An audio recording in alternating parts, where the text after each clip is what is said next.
Last लेक्चरला आपण linear simple harmonic motion म्हणजे काय आपण एक एक्झाम्पल घेऊन स्टडी केलेलं होतं.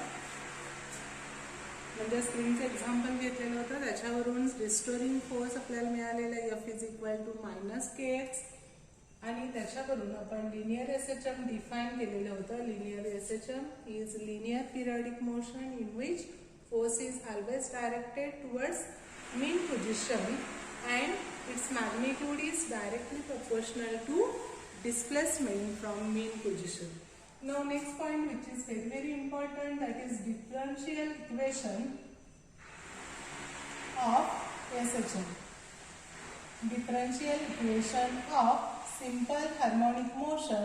आणि या डिफरन्शियल इक्वेशन वरून आपण ऍक्सिलरेशन, व्हेलॉसिटी आणि डिस्प्लेसमेंट याच्यासाठी पण इक्वेशन्स स्टडी करणार आहे. आता हे डिफरन्शियल इक्वेशन बघत असताना आपण कन्सिडर करणार आहे जे रिस्टोरिंग फोर्स आपण सिंपल हार्मोनिक मोशन मध्ये कन्सिडर केलेलं होतं. That restoring force is equal to -kx. Equation आपल्याला माहिती आहे F is equal to -kx. We consider this is equation 1 where this k is known as force constant or k is defined as force per unit displacement, and find here negative sign.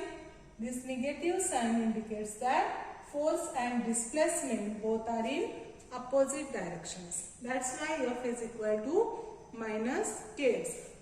That is the force which restore back position of particle. That's why it is known as restoring force. Now we know from Newton's second law of motion,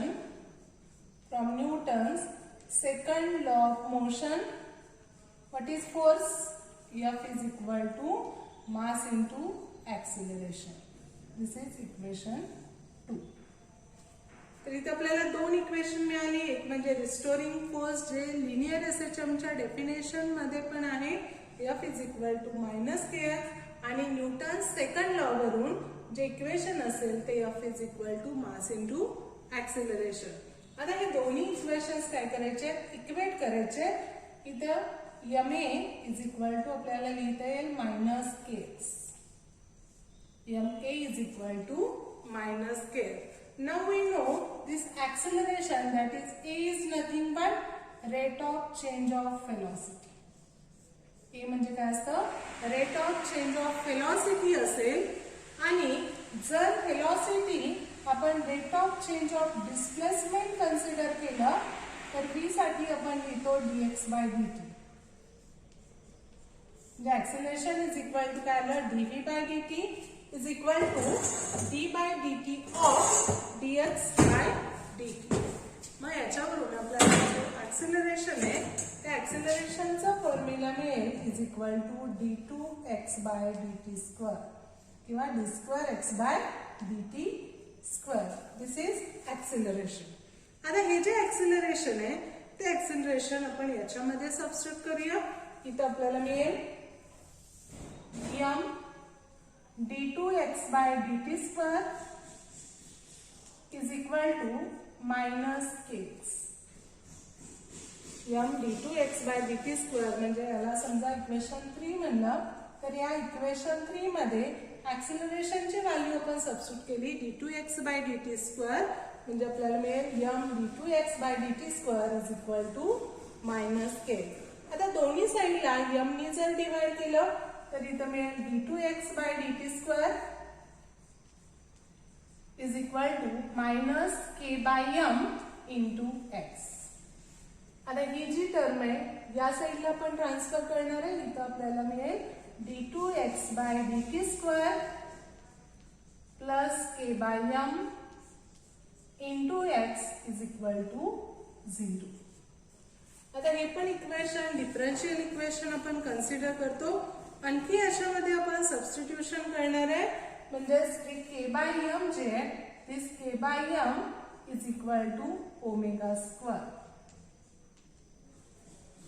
k/m ची value असेल इथे ω² which is known as angular frequency. This is angular frequency of simple harmonic motion. म्हणजेच इथे मिळेल k by m is equal to omega square which is angular frequency. And if we substitute this value in this equation, we get d2x by dt square plus omega square x is equal to 0, and this is nothing but differential equation of simple harmonic motion. तर एकदम simple आहे. याच्यामध्ये restoring force आणि Newton second law याच्यावरून force equations लिहायचे, ते दोन्ही equate करायचे.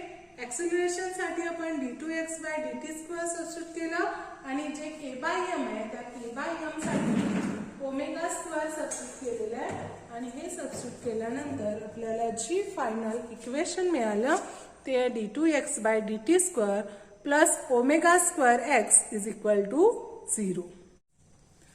ओके, पुढचं आपण जे डिफरन्शियल इक्वेशन बघितलं त्याच्यावरून आता ऍक्सेलरेशन, व्हेलॉसिटी अँड डिस्प्लेसमेंट त्याच्यासाठी इक्वेशन आपण कन्सिडर करणार आहे. Acceleration, velocity and displacement in simple harmonic motion. Okay, त्याच्यासाठी आपण जे डिफरन्शियल इक्वेशन बघितलं ते परत एकदा मी लिहिते. d2x by dt square plus omega square x is equal to 0. Equation आपण कॅल्क्युलेट केलेलं आहे. Differential equation of simple harmonic motion is d2x by dt square plus omega square x is equal to 0. आता हे जे omega square x आहे ते आपण त्या बाजूला ट्रान्सफर करूया. इतर राहील d2x by dt square is equal to minus omega square x. आता हे d2x by dt स्क्वेअर म्हणजेच काय, तर acceleration. But we can write here A is equal to, that is acceleration is equal to d2x by dt square. Acceleration म्हणजेच काय, d2x by dt square आहे. That's why if we substitute d2x by dt square is acceleration, then we get acceleration in simple harmonic motion has the formula minus omega square x. Directly या equation वरून आपल्याला हे लिहिता येईल. म्हणजे ऍक्सेलरेशनची value directly आपल्याला मिळाली ती असेल मायनस ओमेगा स्क्वेअर एक्स. आता इथे ऍक्सेलरेशन आपण काढलं. आता याच्यावरून आपल्याला व्हेलॉसिटी काढायची. आता व्हेलॉसिटी काढण्यासाठी आपण काय करणार आहे, तर परत हे इक्वेशन कन्सिडर करणार आहे. d2x by dt square is equal to minus omega square x किंवा ऍक्सिलरेशन इथं आहे d2x by dt square is equal to minus omega square x. आता हे जे d2x by dt स्क्वेअर आहे ते मी या पद्धतीने लिहिणार आहे. d by dt of dx by dt.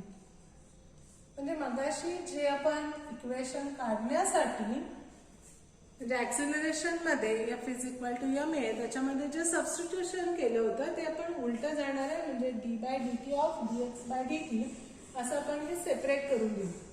आता हे dx by dt म्हणजेच काय, dx by dt is nothing but rate of change of displacement that is velocity. म्हणजेच now v is equal to काय असेल, dx by dt असेल. आता परत या इक्वेशन मध्ये आपण हे सबस्टिट्यूट करणार आहे. म्हणजे आपल्याला मिळेल dx by dt म्हणजे v आहे त्यामुळे dv by dt is equal to minus omega square x. dv by dt is equal to काय आलं, मायनस ओमेगा स्क्वेअर एक्स. आता परत हे जे इक्वेशन आहे ते आपण रिअरेंज करणार आहे कारण आपल्याला इथे इंटिग्रेशन घ्यायचं. म्हणजे वेलोसिटी काढण्यासाठी इथे इंटिग्रेशन घ्यावं लागेल. पण इंटिग्रेशन घेण्यासाठी व्हेरिएबल सेपरेट करावे लागतील. मग इथे एक्स हे व्हेरिएबल आहे त्यामुळे इथं dx आपल्याला पाहिजे. मग त्याच्यासाठी काय करायचं, हे जे dv by dt आहे ते मी असं लिहिणार आहे dv by dx into dx by dt is equal to minus omega square x. काय केलं, फक्त dx नी मल्टिप्लाय केलेलं आहे आणि dx ने डिव्हाइड केलेलं आहे आणि dx हे इथे dv च्या खाली लिहिलं आणि जे मल्टिप्लाय केलेलं dx आहे ते dt च्या वरती म्हणजे न्यूमरेटरला आपण घेतलेलं. म्हणजे dv by dx into dx bye dt is equal to काय आलं मायनस ओमेगा स्क्वेअर एक्स. आता परत हे dx बाय dt म्हणजेच काय फी, त्यामुळे इथे आपण फी लिहिणार आहे आणि phi into dv by dx, phi into dv by dx is equal to काय आलं minus omega square x. P into dv by dx is equal to minus omega square x. आता आपण व्हेरिएबल सेपरेट दिले, इथे fee आहे इथं dv आहे, dx आपण तिकडे ट्रान्सफर केलं, इथं राहील p dv is equal to minus omega square x dx. आता व्हेलॉसिटी काढायची आहे, त्यामुळे व्हेलॉसिटी काढण्यासाठी आपण हे जे इक्वेशन आहे ते इंटिग्रेट करणार. इक्वेशन काय करायचं इंटिग्रेट करायचे. मग याचं इंटिग्रेशन घेतलं तर इथं मिळेल integration v dv is equal to integration minus omega square x dx. v dv is equal to integration minus omega square x dx. आता आपल्याला इंटिग्रेशनचा फॉर्म्युला माहिती आहे, integration x raise to n dx. Integration x raise to n dx is equal to x raise to n dx is equal to आपण घेतो x raise to n plus 1 divided by n plus 1. हाच formula आपण इथे use करून याचं integration लिहिणार आहे. आता इथे इंटिग्रेशन v आहे, आता v ची पॉवर 1 आहे म्हणजेच इथे n ची व्हॅल्यू 1 आली, म्हणजे v रेस टू 1 प्लस 1 म्हणजे 2 आलं, डिवायडेड बाय 1 प्लस 1 म्हणजे 2 येणार आहे, म्हणजे इंटिग्रेशन v त्याची व्हॅल्यू येणार आहे v स्क्वेअर बाय 2.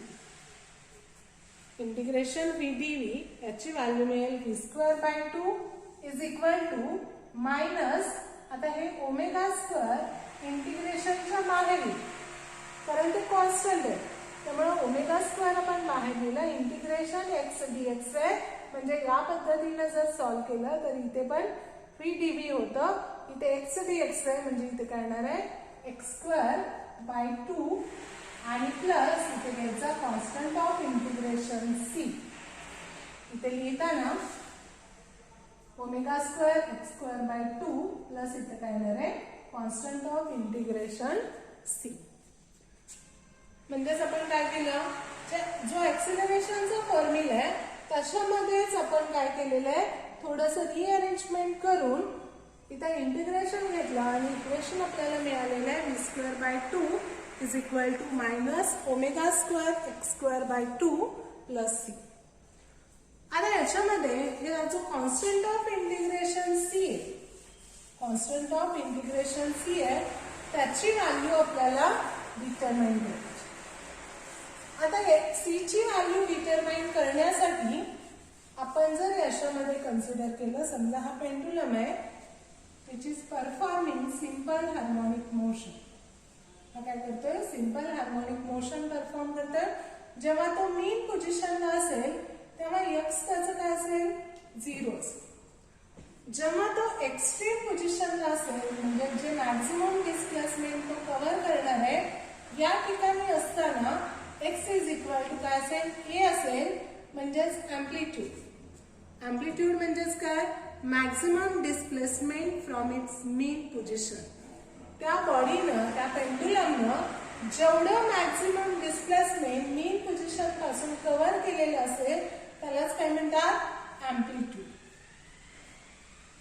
म्हणजेच x इज इक्वल टू काय असेल a, that is amplitude of simple harmonic motion.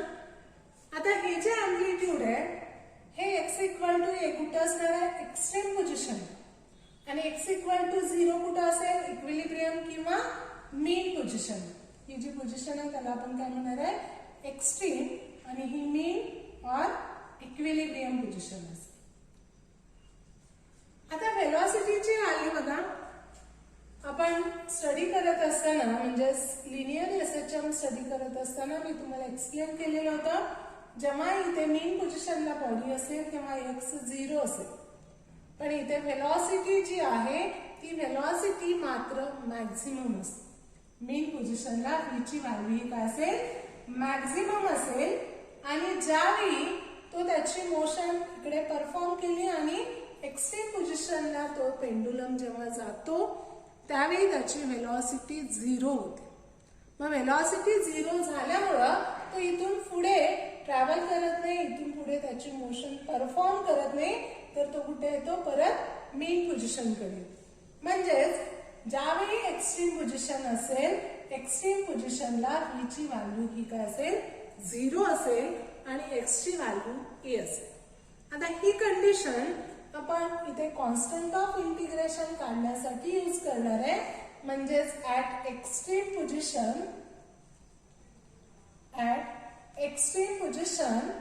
x is equal to a and phi is equal to 0.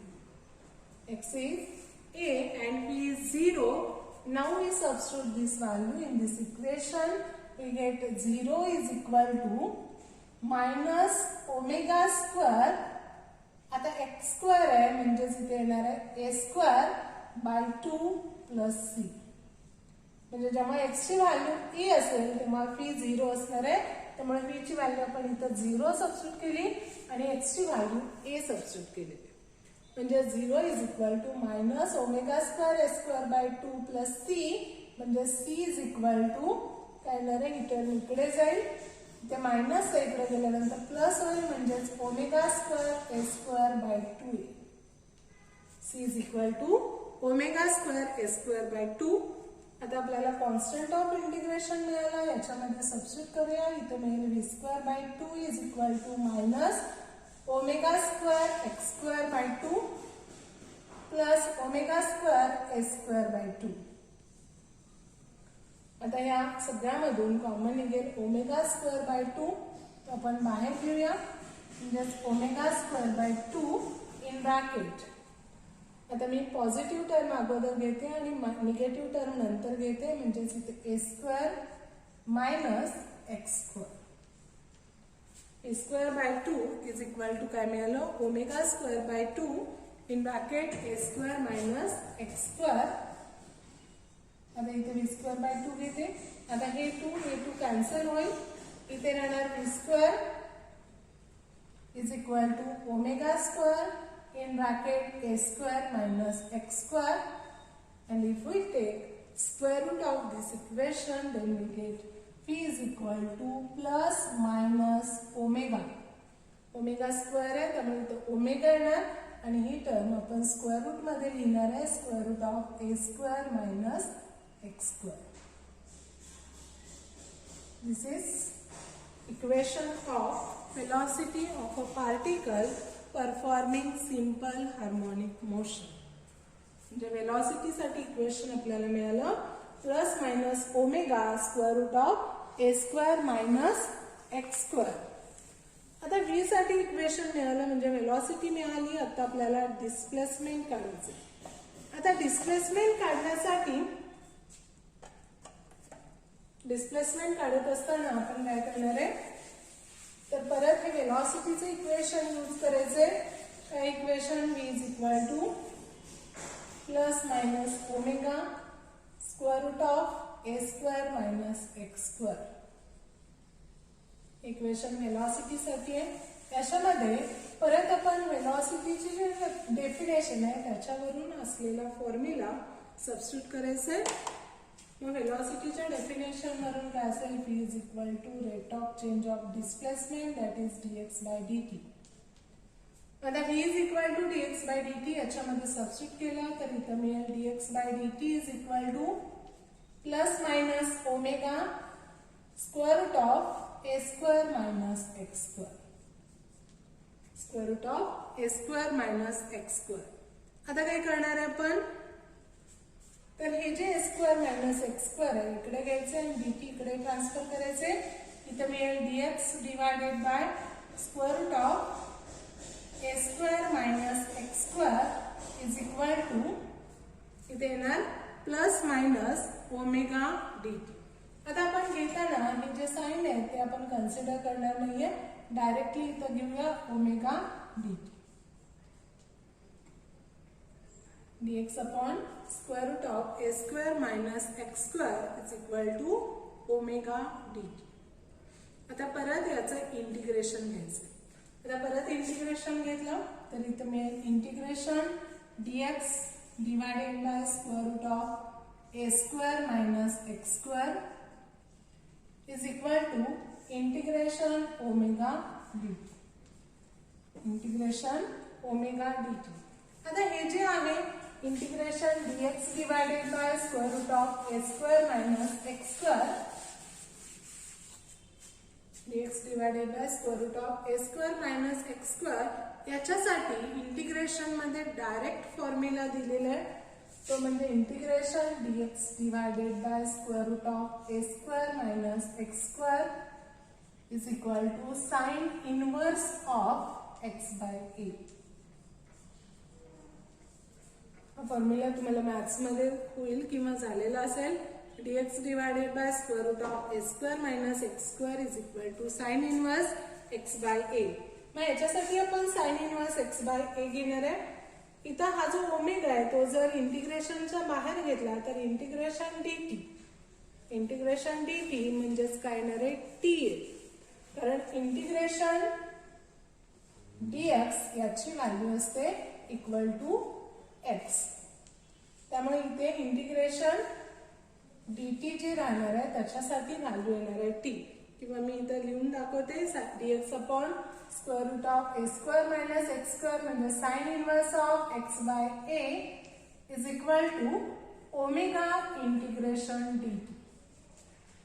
That's why sin inverse of x by a is equal to omega आणि integration dt ची value येणार आहे t omega t plus आता constant of integration घ्यायचं तो म्हणजे phi. sin inverse of x by a is equal to omega t plus phi. आता इथे sin inverse आपण जर इकडे घेतला तर आपण असं लिहू शकतो x by a is equal to sin of omega t plus phi, or if we transfer this a to this side then we get x is equal to a sin of omega t plus phi.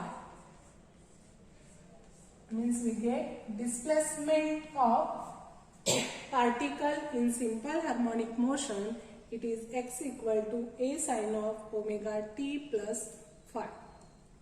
म्हणजेच इथे आपल्याला acceleration, velocity आणि displacement याच्यासाठी equation मिळाली.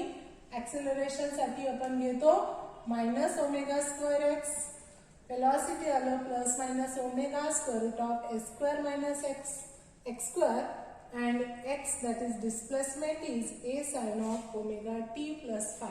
This is very important point, acceleration, velocity, displacement as well as differential equation, because it is asked so many times in board exams. That's why we have to perform it very neatly.